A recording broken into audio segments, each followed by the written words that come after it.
호텔의 별 등급은 국가마다 다르기 때문에 항상 신뢰할 수 있는 것은 아닙니다.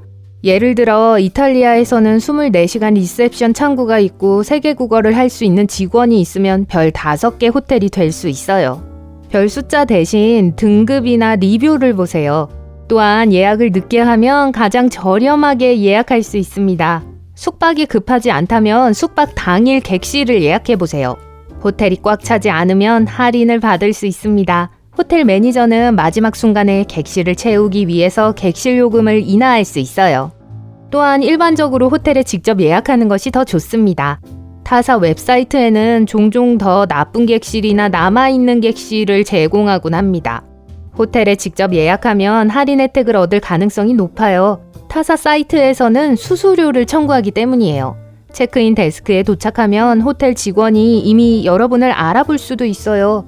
많은 호텔들, 특히 고급 호텔은 손님의 소셜미디어를 약간 조사할 거예요. 소름 끼치게 느껴지지만 체류를 더 편안하게 하기 위해 여러분이 어떤 사람인지 알아보기 위한 거예요. 만약 객실 열쇠에 마그네틱 선이 있다면 휴대폰이나 지갑 근처에 두지 마세요. 휴대폰에 있는 것과 같은 강한 자석은 키카드를 지울 수 있어서 방에 들어갈 수 없을 수도 있어요. 이제 체크인을 했으니까 객실로 가볼게요. 침실에 있을 때와 화장실에 있을 때 그들이 여러분을 감시합니다. 아니요, 여러분의 3살짜리 아이를 말하는 게 아니에요. 휴가 갈 때 묵고 있는 호텔방에 몰래카메라가 사방에 설치되어 있는지를 걱정하지는 않을 거예요. 우선 호텔 방에서 가장 뻔한 곳에 몰래카메라가 있는지 찾아보세요. 일부 전문가들에 따르면 잘 보이는 곳에서 아무것도 찾을 수 없다면 스마트폰만으로도 기본적인 점검을 할 수 있다고 합니다. 모든 카메라에는 렌즈가 있고 모든 렌즈는 빛을 반사합니다. 그래서 몰래카메라를 확인하는 빠른 방법은 방에 있는 모든 커튼을 닫고 불을 끄는 거예요. 휴대폰에 손전등을 사용하여 숨겨진 카메라가 있을 만한 잠재적인 장소나 물체를 가리킵니다. 가장 흔한 곳 중 하나는 천장에 있는 연기 감지기예요. 의자 위에 올라서서 빛을 똑바로 향하게 하고 빨간색이나 파란색 빛이 반사되는지 확인하세요. 빛이 렌즈의 정확한 각도로 닿아야 반사되는 것을 볼 수 있기 때문에 천천히 해야 합니다. 심지어 방에 있는 액자도 몰래카메라의 잠재적인 보금자리가 될 수 있어요. 그 외 램프, 벽이나 옷장 안에 있는 구멍일 수도 있죠. 또 하나의 섬뜩한 장소는 욕실 거울입니다. 이곳은 눈에 잘 띄지 않기 때문에 검사할 때 인내심을 가져야 합니다.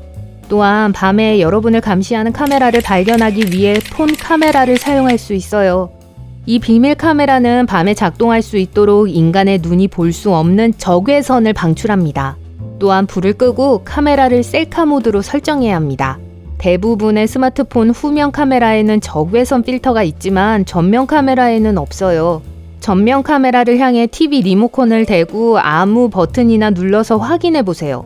화면에 밝은 빨간색 불이 들어오면 작동 중임을 의미합니다. 여러분이 해야 할 일은 주위에 밝은 빛이 있는지 보기 위해 어둠 속에서 카메라를 움직이기만 하면 돼요. 빠뜨린 게 없는지 한 번 더 훑어보는 게 좋을 거예요. 가장 좋은 방법 중 하나는 현재 여러분이 사용하는 와이파이에 연결되어 있는 장치를 보여주는 앱을 다운로드하는 거예요. 스마트폰, 노트북, 스마트 TV, 최악의 경우 몰래카메라가 연결되어 있는지를 보여줍니다. 무선 주파수 스캐너는 자체 와이파이에 연결되어 있더라도 실내에서 무선 카메라를 감지할 수 있어요. 그러나 많은 무선 장치가 전파를 공유하고 있기 때문에 어려울 수 있습니다. 모든 장치와 무선 송신 신호를 끈다고 하더라도 임의 신호를 감지할 수 있어요. 사용할 수 있는 또 하나의 기술은 호텔방에 들어갈 때 와이파이를 끄는 거예요. 대부분의 카메라는 와이파이에 연결되어 있어서 더 이상 작동하지 않을 거예요. 리셉션에서 와이파이가 안 된다고 연락이 온다면 의심할 필요가 있어요. 와이파이가 의도적으로 꺼졌는지의 여부를 호텔에서 알아야 할 이유가 없어요. 카메라가 지역 와이파이에 있다는 뜻일 수도 있어요. 호텔 객실 와이파이에 처음 연결할 때 개인 데이터 공유에 주의하세요. 자, 전반적으로 방이 어떤가요? 마음에 들지 않으면 쉽게 변경 요청을 할 수 있습니다. 다른 빈 방이 있다면 매니저가 기꺼이 도와줄 거예요. 일단 자리를 잡으면 모든 샘플을 확인하기 위해 욕실에 가보고 싶을 거예요. 하지만 여러분이 공짜 샴푸를 얻고 횡재했다고 기뻐하는 순간 그것은 호텔이 원하는 바일 수도 있어요. 그 물건에는 호텔의 로고가 포함되어 있어서 집에 가져가는 건 호텔을 무료로 광고해주는 셈이죠. 하지만 가운과 수건은 달라요. 많은 호텔들이 도난당한 물건을 추적하기 위해 무선 주파수 칩을 추가하고 있어요. 치약은 아마도 호텔 방의 욕실에서 찾을 수 없는 품목 중 하나일 거예요. 저가 호텔의 경우 의료용품으로 분류되어 주문하기에는 너무 비싼 경우가 많아요. 고급 호텔의 경우 그 반대입니다. 종종 호텔 욕실에 구비할 만큼 충분히 고급인 치약 제조사를 찾을 수 없어요. 변기 옆에 이유 없이 설치된 것처럼 보이는 전화기를 볼 수 있을 거예요. 하지만 그건 사실 호텔이 다이아몬드 4등급을 받기 위한 AAA의 요구사항이에요. 또한 안전장치의 역할도 해요.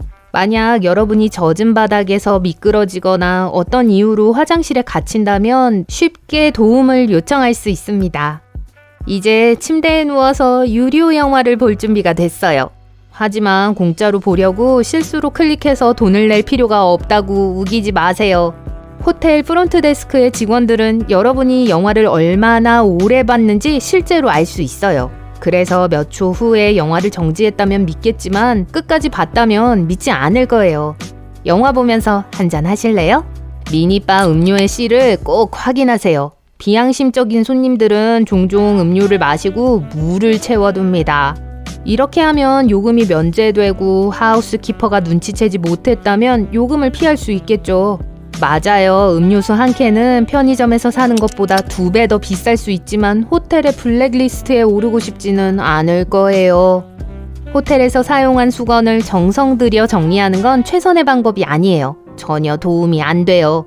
일반적인 규칙은 욕실 바닥이나 욕조 같은 곳에 두는 거예요. 그러면 직원이 수건을 바꿔야 한다는 걸 알 수 있어요. 만약 수건을 모두 잘 접어서 보관한다면 직원은 수건이 아직도 깨끗하다고 생각하고 교체하지 않을 거예요. 저렴한 비용으로 여행 중이라서 호텔에서 요리를 할 수 있도록 가전제품 몇 개를 가지고 오셨네요. 그럴 수 있죠. 하지만 콘센트가 하나밖에 없는데 전기주전자에 달걀을 삶고 싶다면 하지 마세요. 첫째, 콘센트의 용량이 얼마나 되는지 알 수 없어요. 심지어 호텔에 화재 경보를 울릴 수도 있어요. 그냥 샌드위치 같은 걸 드세요. 아무 종이로나 바닥에 흘린 커피를 닦아도 돼요. 하지만 침대를 정리하지는 마세요. 직원이 어쨌든 시트를 교체할 거예요. 게다가 만약 일어난 직후에 침대를 정돈한다면 실제로 작은 먼지 진드기를 위한 아늑하고 어두운 환경을 만들어주는 거예요. 항상 조식이 포함된 호텔을 찾으세요. 보통 근처 식당에서 아침을 먹는 게 훨씬 더 비싸요. 게다가 어디로 가야 할지 모를 거예요. 호텔 조식 뷔페를 먹는 게 훨씬 나아요. 커피, 치즈, 햄, 토스트, 과일. 잘하면 점심을 건너뛸 수도 있을 거예요.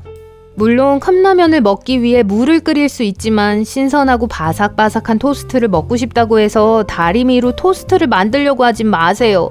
미친 소리처럼 들리지만 어떤 사람들은 심지어 냉동 피자를 헤어 드라이어로 데우려고 하기도 합니다. 어떻게 됐냐고요? 결국 다른 호텔을 구하거나 식당을 찾아야만 했을 거예요. 이건 좀 웃기게 들리지만 호텔 방에 있는 전기주전자에 양말이나 의류를 삶아서는 안 돼요. 일부 호텔 직원들은 그런 일을 본 적이 있다고 주장해요. 세탁물은 호텔 서비스에 보내세요.